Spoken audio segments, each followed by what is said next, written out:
এটা হলো রহমতখালী খাল। এই খালের সাথে মেঘনা নদীর সাথে সম্পৃক্ত আছে, তো সংযুক্ত রয়েছে।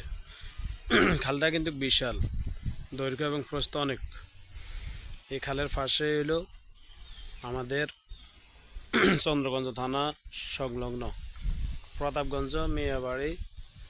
এখানে একজন বিখ্যাত ওলিয়ে কামেল মুজাদ্দিদ জামান 200 বছর আগে তিনি ইসলাম প্রচার করার জন্য আরব দেশ থেকে এখানে এসেছেন। ইনি সিদ্দিক আকবর রাদিয়াল্লাহু তাআলা আনহু বংশধর।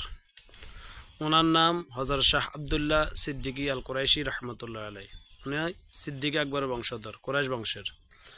এই দরবার শরীফটি হকের উপরে প্রতিষ্ঠিত। কোনো প্রকারের শিরিক বিদাত, নাজায়েজ কাজ, নারী পুরুষ একসাথে ঢোলবাদ্য ইত্যাদি ইত্যাদি কোনো অপছন্দনীয় কাজ ইসলাম বহির্ভূত কোনো কাজ করে না।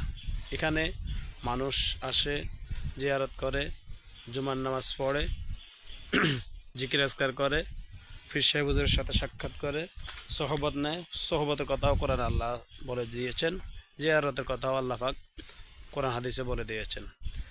এখানে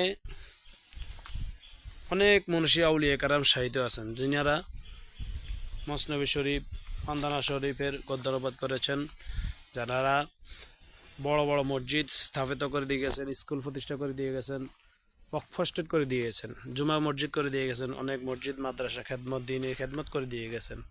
এখানে 3 তালা মাদ্রাসা, হেফজখানা মাদ্রাসা, নুরানি মাদ্রাসা, লঙ্গরখানা।